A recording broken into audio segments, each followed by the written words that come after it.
से जमीन के कागजात को अपडेट करने के लिए राजस्व महाअभियान चल रहा है। ऐसे में क्या प्रगति है, सीधी बातचीत करेंगे हमारे साथ राजस्व विभाग के एसीएस दीपक कुमार सिंह है। सर, एक बड़ा अभियान चल रहा है बिहार में, कैसी प्रगति है? बहुत अच्छी प्रगति है और राजस्व महाअभियान का मूल उद्देश्य ये था कि लोगों के कागजात जो अपडेट नहीं थे, अभी भी पूर्वजों के नाम से जमाबंदी चल रही थी या परिवार का बंटवारा नहीं था उन चीजों को, या ऑनलाइन जमाबंदी में चीजें छूटी हुई थी, तो हम लोगों की ये प्रक्रिया तो लगातार चलती रहती है। ऑनलाइन प्रक्रिया आज भी चालू है और आगे भी चालू रहेगी। 20 सितंबर के बाद भी चालू रहेगी हमारी ये प्रक्रिया। लेकिन फिर भी बहुत सारे लोग ऐसे होते हैं जो कि नहीं जा पाते, किसी साइबर कैफे में ऑनलाइन नहीं आवेदन कर पाते हैं। इसलिए हम लोगों ने अपने कर्मियों को गांव में भेजकर और पंचायत के स्तर पर शिविर कराकर उनसे केवल आवेदन लेने का कार्य हम लोगों ने किया है और उनकी जो जमाबंदी की कॉपी थी वो हम लोगों ने उन तक पहुंचा दी है जी, ताकि वो उसके आधार पे जो आवेदन उन लोगों ने दिया है अब हम उसको स्वयं से ऑनलाइन करेंगे अंचल कार्यालय में बैठकर और फिर उसकी प्रोसेसिंग करेंगे जी। ऐसा है कि ग्रामीण इलाकों के लिए, पंचायतों के लिए आपने एक बड़ा फैसला लिया था कि मुखिया सरपंच जो है वो तय करेंगे मृत्यु प्रमाण पत्र को लेकर जो उत्तराधिकारी होंगे, लेकिन जो नगर है वो अब सवाल पूछ रहे हैं कि नगर वालों के लिए कौन करेगा? देखिए, उसमें जो है वो ग्रामीण क्षेत्र में जो वंशावली निर्गत की जाती है वो सरपंच को अधिकार दिया गया है और शहरी क्षेत्र में अभी तक अंचल अधिकारी करते रहे हैं अंचल कार्यालय से। इस संबंध में विचार विमर्श चल रहा था। हो सकता है निर्णय आगे कुछ किया जाए कि शहरी क्षेत्र में भी जो शहरी निकाय हैं हमारे नगर पालिका या उनको किया जाए या पूर्ववत उसको अंचल अधिकारी के पास ही रखा जाए। लेकिन मैं आपसे ये भी कहना चाह रहा था कि बहुत सारे लोग इसलिए चिंतित हैं कि हमारा 20 सितंबर तक ही इसकी डेट है, तो उसके बाद क्या होगा। तो वो उन लोगों से मैं ये कहना चाहता हूं कि हमारी ये प्रक्रिया तो लगातार है। कागज अपडेट करने की प्रक्रिया हमारी लगातार चल रही है। वो प्रक्रिया 20 सितंबर के बाद भी चलती रहेगी। आप आज के दिन भी अगर आप बाहर हैं तो ऐसा है कि इस अभियान के लिए आपको यहाँ आने की आवश्यकता नहीं है, आप वहीं से ऑनलाइन कर सकते हैं। मतलब देश में कहीं भी है तो आप ऑनलाइन कर सकते हैं। 20 के बाद भी ऑनलाइन कर सकते हैं आप। हम लोगों का उद्देश्य यही था कि जो अभी वर्तमान में लोग जीवित हैं उनके नाम से जमीन के कागज हो जाए, ताकि आप जमीन की खरीद बिक्री कुछ भी करते हैं तो आपको कोई कठिनाई ना हो जी।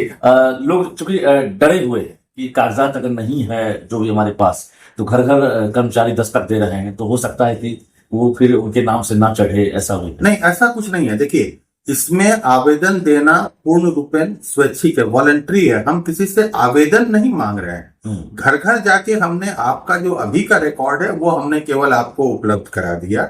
बाकी आपकी इच्छा है कि आप अभी अपना आवेदन देना चाहते हैं, आप बाद में ऑनलाइन करना चाहते हैं, वो संपूर्ण रूप से उनकी इच्छा के ऊपर है। अब चूंकि हम लोग भी अब ये आवेदन अभी अभियान के तिथि जो है वो समाप्ति होने वाली है, तो हम लोगों से यही अपील करेंगे कि आप इसके लिए बिल्कुल परेशान ना हो कि आपने आवेदन नहीं दिया तो क्या होगा।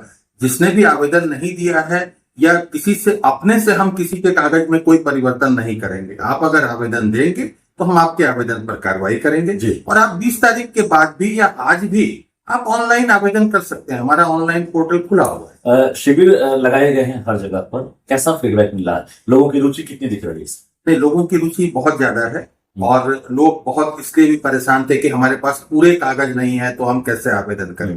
उन लोगों से भी हम ये कहेंगे कि अगर आपके पास अभी पूरे कागज नहीं भी है तो भी आपके पास जो कागज है और आप आवेदन करना चाहते हैं तो आप कर दीजिए। हम जब इस आवेदन की जांच करना शुरू करेंगे इसको डिस्पोजल के लिए, तो हम फिर से आपके यहाँ कैंप लगाकर और जो बाकी कागजात आप नहीं दे पाए हैं वो कागजात हम आपसे ले लेंगे और या स्थानीय रूप से जांच कर लेंगे हमारे। कई घरों में अब तक आवेदन का फॉर्म नहीं मिला है, कई वार्ड में मिल गया है, कई वार्ड में नहीं मिला है, तो लोग चिंतित हैं कि हमारे पास फॉर्म नहीं पहुंचा है। देखिए, ये फॉर्म जो है वो हमारा जो पोर्टल है, हमारा जो वेबसाइट है बिहार भूमि का, उस पोर्टल पे राजस्व महाअभियान अगर आप क्लिक करते हैं तो राजस्व महाअभियान की सारी जानकारियों के साथ साथ ये सारे फॉर्म भी वहां मौजूद है। फॉर्म किसी वार्ड पर आधारित है, किसी पंचायत पर, या फिर नहीं? ये पूरे फॉर्म जो है, जो अलग अलग 3 तरह के फॉर्म हैं, वो पूरे बिहार के लिए एक ही है। इसलिए कोई भी जो है वो उसके वेबसाइट पे जाके और वहां से फॉर्म ले सकते हैं। मतलब अभी 20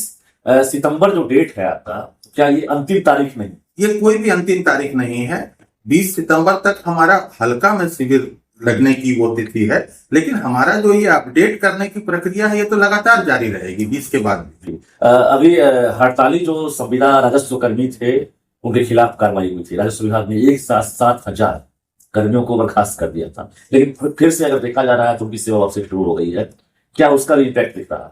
देखिए, ये जो संविदा कर्मी थे, इनकी नियुक्ति केवल विशेष सर्वेक्षण के कार्य के लिए की गई है। विशेष सर्वेक्षण का कार्य जितने दिनों तक चलेगा उतने दिनों के लिए इनकी नियुक्ति है, और उसके बाद सरकार अन्य जो हमारे नियमित नियुक्ति होती है उसमें उनके इस पीरियड का जो वो यहाँ काम करते हैं उसका जैसे अन्य संविदा कर्मियों को लाभ मिलता है वैसे इनको भी इसका लाभ मिलेगा। लेकिन कुछ लोगों के बहकावे में आकर इन लोगों ने हड़ताल पर जाने की घोषणा कर दी, और ये हड़ताल पर चले गए ये कहते हुए कि हमें, इनकी कई सारी मांगे थी जो बिल्कुल ही जायज नहीं थी। हम लोगों ने हड़ताल से इनको लौटने के लिए कई मौका दिया, जब ये नहीं लौटे तो हम लोगों ने करीब 7,000 कर्मियों की सेवा टर्मिनेट की। इसके बाद बहुत सारे लोग हमारे पास आए, कार्यालय में माननीय मंत्री जी से मिले, मुझसे मिले, और उन्होंने कहा कि वे बहकावे में आकर हड़ताल पर चले गए थे। तो हम लोगों ने कहा कि अभी भी जो कर्मी आना चाहते हैं वापस, वो अपना अपील अभ्यावेदन दे दें और उस पर विचार किया जाए। हम लोगों ने प्रथम चरण में जैसे जैसे आवेदन आते आ रहे हैं, पहले हम लोगों ने 54 कर्मियों की, आज हम लोगों ने करीब 200 कर्मियों की सेवा वापस लेने का किया है, उनका अपील अभ्यावेदन को एक्सेप्ट किया है। और सबसे खास बात यह है कि इनका जो तथाकथित संघ है उसकी जो अध्यक्ष है सुश्री रोशन हरा, उन्होंने भी अपना अपील अभ्यावेदन दिया है कि वे बीमार थी और इस कारण से वो जो है अपना वापस योगदान नहीं कर सकी, तो इसलिए उनका अपील अभ्यावेदन स्वीकृत किया जाए, और विभाग ने उनका अपील अभ्यावेदन स्वीकृत किया है और उनका भी टर्मिनेशन वापस। क्या लग रहा है, जो डिमांड है इन लोगों का, सेवा वापसी शुरू हो गई है लेकिन उससे वो लोग संतुष्ट नहीं है, प्रदर्शन उनका जारी है, बीजेपी कार्यालय हो या अन्य जगहों पर प्रोटेस्ट कर रहे हैं, तो 60 वर्ष तक सेवा जो है लगातार एक तरह से अस्थायी ही कहिए करने की मांग कमेटी की। देखिए, इनकी मांगों के बारे में तो न तो इन लोगों ने कभी गंभीरता पूर्वक विभाग से बात करने की कोशिश की, न मुझे अभी भी ये स्पष्ट है कि इनकी वास्तविक मांग क्या है। ये लोग अचानक से हड़ताल पे चले गए।